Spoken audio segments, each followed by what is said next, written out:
नांदेड़ साहब की पवित्र धरती पर नतमस्तक होने का मौका मिला। श्री गुरु तेग बहादुर जी के 350 साला शहीदी समागम चल रहे हैं पूरी दुनिया में। आज आके यहाँ बहुत सुकून मिला, नतमस्तक होके तख्त साहब श्री हजूर साहब में माथा टेक के। सबसे पहले जितने भी यहाँ पे श्रद्धा से सत्कारयोग बुजुर्ग, नौजवान वीर, मामा पैना, छोटे बच्चे और संत समाज से, हर संप्रदाय से बहुत गुणी ज्ञानी साधु विद्वान बंदे बैठे हैं, सबको मेरी तरफ से फतेह की सांझ। वाहिगुरु जी का खालसा, वाहिगुरु जी की फतेह। महाराष्ट्र के पूर्व सीएम और आजकल राज्यसभा में महाराष्ट्र को रिप्रेजेंट करने वाले श्री अशोक चौहान जी मेरे साथ लोकसभा में भी इकट्ठे बैठते थे। हम आजकल राज्यसभा में जिम्मेदारी निभा रहे हैं, धरती पुत्र हैं, सन ऑफ सॉयल, यहाँ से बहुत श्रद्धा रखते हैं। और बाबा हरनाम सिंह जी खालसा, बाबा बलविंदर सिंह जी, जिनने भी बहुत गुणी ज्ञानी लोग बैठे हैं, हर संप्रदाय तो बैठे हैं। महाजन साहब वो बहुत सीनियर मंत्री हैं, 7 बार 7 मर्तबा जीते हुए लोगों का प्यार जिम्मेदारी निभा रहे हैं। तो गुरु साहब की पावन और पवित्र हजूरी में मुझे बहुत खुशी हो रही है आज ये बताते हुए कि आप लोगों ने जितना मान सम्मान महाराष्ट्र की नांदेड़ साहब की संगत ने दिया, वो कभी भूलने वाला प्यार नहीं है और उस प्यार की किसी करेंसी में कोई कीमत नहीं है। 350 साल श्री गुरु तेग बहादुर जी के समागम चल रहे हैं। हमने अनंतपुर साहब में बड़े समागम किए थे, तब भी संत समाज ने बहुत बड़ा योगदान उसमें दिया था। उसको मनाने के लिए मैं ये अक्सर कहता हूँ कि अगर हमारी कौम की, हमारे पुरखों की, हमारे गुरुओं की कुर्बानियाँ लामिसाल हैं, बेमिसाल हैं, जिनकी कहीं मिसाल नहीं मिलती कुर्बानियों की, तो फिर अगर कुर्बानियाँ बेमिसाल हैं तो उनकी शताब्दियाँ मनाने के तरीके भी हमारे बेमिसाल ही होने चाहिए। इसकी मिसाल नहीं मिलनी चाहिए कहीं के यही मनाते हैं भाई ये लोग। तो आज लुबाना समाज है, सिकलीगर समाज है, सिंधी समाज है, जितने भी सभी समाज के लोग इकट्ठे होकर यहाँ मना रहे हैं जिस तरीके से, बहुत मन को खुशी हुई। क्योंकि ਸਰਬੱਤ ਦਾ ਭਲਾ ਮੰਗਣ ਵਾਲੀ ਗੁਰਬਾਣੀ ਉਹ ਹਜ਼ਾਰਾਂ ਲੱਖਾਂ ਸਪੀਕਰਾਂ ਚੋਂ ਦੁਨੀਆ ਦੇ ਵਿੱਚ ਉਚਰੀ ਜਾਂਦੀ ਹੈ। ਅਸੀਂ ਦੁਨੀਆ ਦਾ ਭਲਾ ਮੰਗਣ ਵਾਲੇ ਲੋਕ ਹਾਂ, ਅਸੀਂ ਦੇਸ਼ ਕੌਮ ਲਈ ਕੁਰਬਾਨੀਆਂ ਕਰਨ ਵਾਲੇ ਲੋਕ ਹਾਂ। ਅੱਜ ਵੀ अगर पंजाब बॉर्डर स्टेट है, अगर दुश्मन की तरफ से गोली आती है सबसे पहले पंजाबियों का सीना उसके सामने होता है। आज भी चाहे वो कारगिल की पहाड़ियाँ हों, चाहे वो जैसलमेर के टीले हों रेत के, बीकानेर के टीले हों, गंगानगर के, पंजाबी जहाँ भी जाएगा अपने देश के लिए मरने मिटने को तैयार रहेगा। तो ये हमें गुरुओं से ये प्रेरणा मिली है, हमारे DNA में ये कुर्बानियाँ हैं। आप चौहान साहब, पूरी दुनिया में अगर कोई आफत आ जाए, कहीं तुर्की में भूकंप आ गया, नेपाल में कोई कुदरत की आफत आ गई, श्रीलंका में बाढ़ आ गई, वहाँ रेड क्रॉस जो है वो लोगों की सहायता करने के लिए पहुँचे ना पहुँचे या बाद में पहुँचे, लेकिन लंगर पहले शुरू हो जाता है पंजाबियों का जी, सबसे पहले। शास्त्री गुरु नानक साहब ने 20 रुपए का साधुओं को, भूखे साधुओं को भोजन छकाया था। ऐसे 20 रुपए डिपॉजिट करवाए कि उसका तो ब्याज ही खत्म नहीं हो रहा जी, मूल तो अभी छेड़ा ही नहीं, ब्याज का ही चल रहा है। तो पूरी दुनिया में जहाँ जाएंगे आप, लंगर की सेवा सबसे पहले मतलब आपको मिलेगी। और सबसे बड़ी बात, जब गुरु साहब के पास कश्मीरी पंडितों का वफद आया, पंडित कृपा राम जी के नेतृत्व में, के जबरदस्ती धर्म परिवर्तन करवाया जा रहा है, हमें बचाओ। तो गुरु साहब ने कहा कि किसी बड़ी शख्सियत की कुर्बानी की जरूरत है। तो बाल गुरु गोविंद सिंह 8 साल के थे, वहीं खेल रहे थे। तो उन्होंने कहा पिताजी आपसे बड़ी कौन शख्सियत हो सकती है। तो गुरु साहब ने कहा चलो। चले गए दिल्ली लाल किला में और बोल दिया उस समय के हाकम को, औरंगजेब को, कि अगर हिम्मत है तो मेरा धर्म परिवर्तन करवा के दिखा। भाई सतीदास जी, भाई मतीदास जी, भाई दयाला जी, उनके सामने, उनकी आंखों के सामने, गुरु साहब के आंखों के सामने उनको गर्म पानी के जो कड़ाहे होते हैं उसमें उबाल के और आग रुई में लपेट के आग लगा के और शीश पर आरा चला के शहीद कर दिया कि शायद गुरु साहब ये देखकर डर जाएंगे, ये देखकर मान जाएंगे। लेकिन गुरु साहब ने कहा ये गुरु के सिख हैं, ये नहीं मानने वाले। तो फिर उसके बाद गुरु साहब की कुर्बानी हुई। तो लखी शाह बंजारा जो था वो अपने घर पे गुरु साहब का धड़ ले गया। और धड़ ले गया जब उस दिन बारिश बहुत हो रही थी, आंधी थी, तो पता ही नहीं चला उनको कि धड़ कौन ले गया। तो उन्होंने, लखी शाह बंजारा ने कहा कि शायद पीछे वो मुगल आते होंगे, शायद मुझे ढूंढते होंगे। तो उन्होंने अपने घर को ही आग लगा दी, इससे संस्कार कर दिया।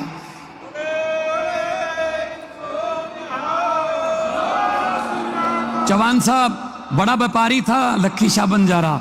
आज जहां गुरुद्वारा रकाबगंज साहब है वो उसका घर था, वहां उसका घर था, आग लगा दी उसने।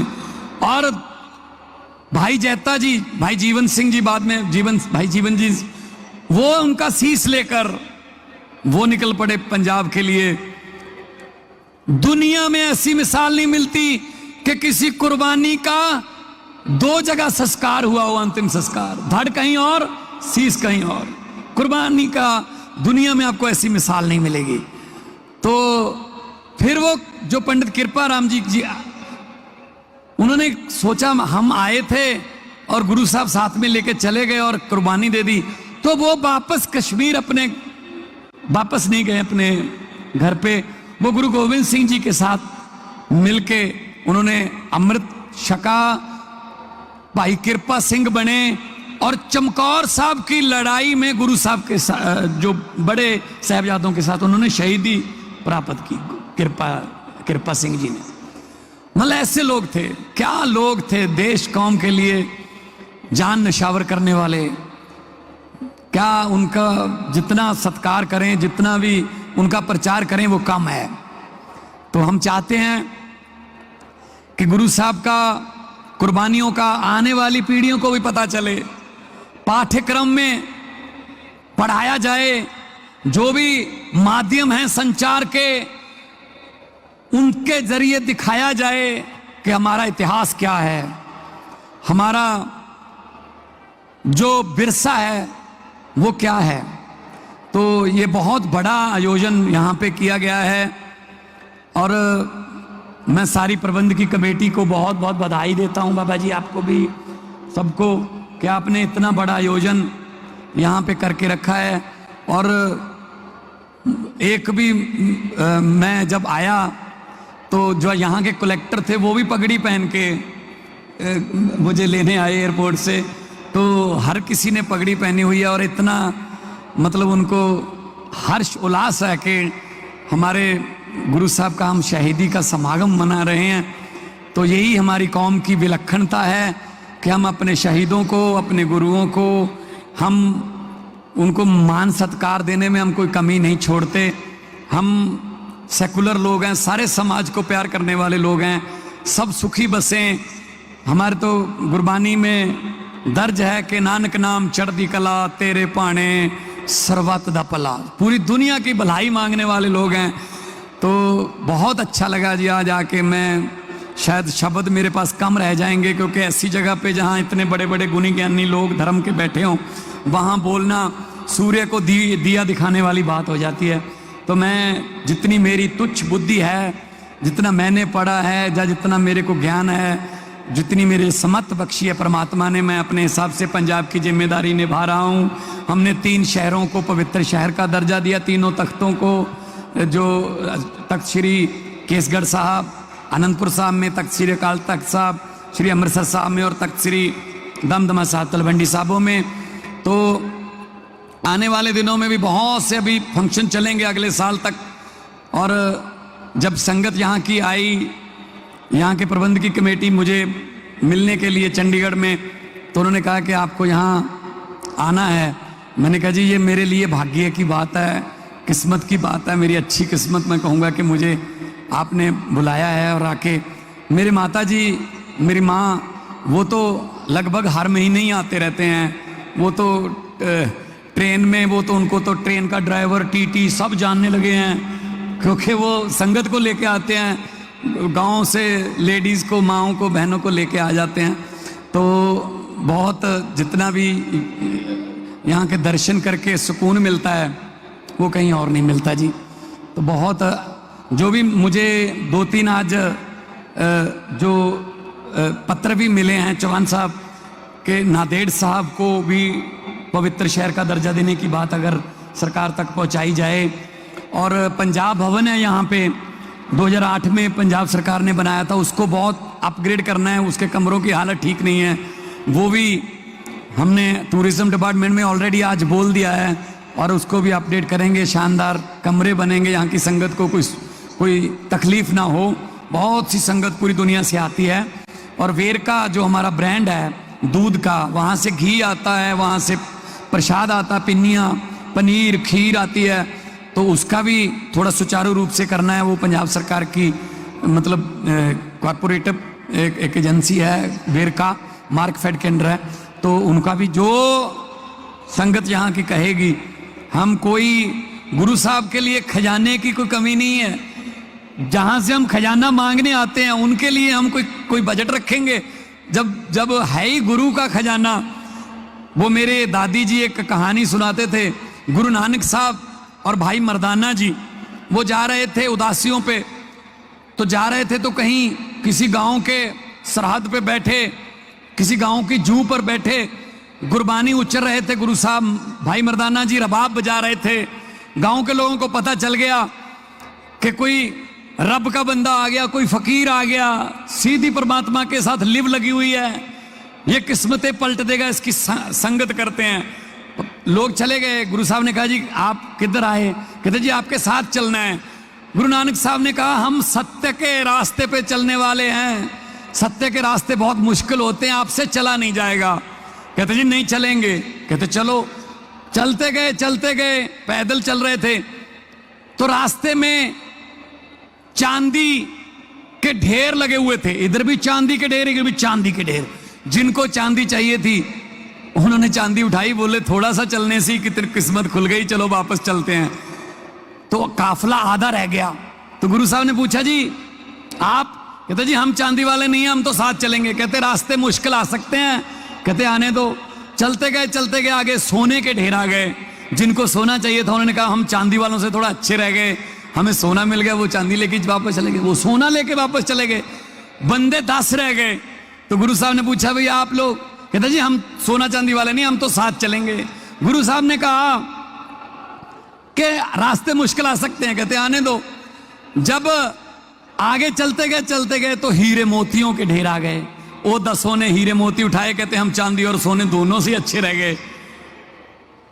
तो रह गया अकेला मर्दाना, भाई मर्दाना जी। तो गुरु साहब ने पूछा भाई मर्दाना जी आप नहीं गए? तो गुरु साहब को बोला, भाई मर्दाना जी ने कहा गुरु जी मैं नहीं जाऊंगा, मैं तो आपके साथ ही रहूंगा, मैं तो उनसे अमीर हूं। तो गुरु साहब ने पूछा भाई मर्दाना ना तेरे पास सोना है, ना चांदी है, ना हीरे है, ना मोती है, तुम अमीर कैसे हो? तो भाई मर्दाना जी ने कहा मैं उनको कैसे बताऊं जो सोना चांदी हीरे मोती लेकर अपने आप को अमीर समझ के वापस घरों पे चले गए, कि जो सोना चांदी और हीरे मोती बांट रहा है, जब मोई मेरे साथ चल रहा है तो मेरे से बड़ा खजाना किसके पास है, मेरे से बड़ा कौन?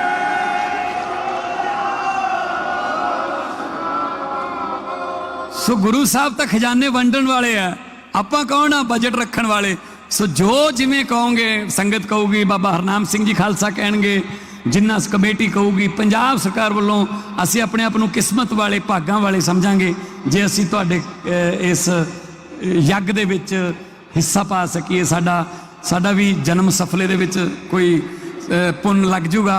सो बहुत बहुत थोड़ा धन्यवाद। मैं क्योंकि बहुत सारे बुलारियां ने बोलना है, मैं ज़्यादा टाइम नहीं लूँगा। सारी संगत का बहुत बहुत धन्यवाद और सारिਆਂ ਨੂੰ ਇੱਥੇ नतमस्तक होण आए हो।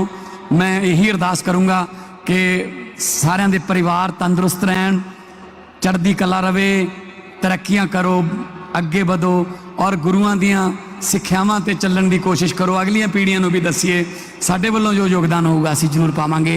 एक बारी जयकारा गुरु साहब दा बोले सो निहाल। वाहिगुरु जी का खालसा, वाहिगुरु जी की फतेह। वाहिगुरु वाहिगुरु।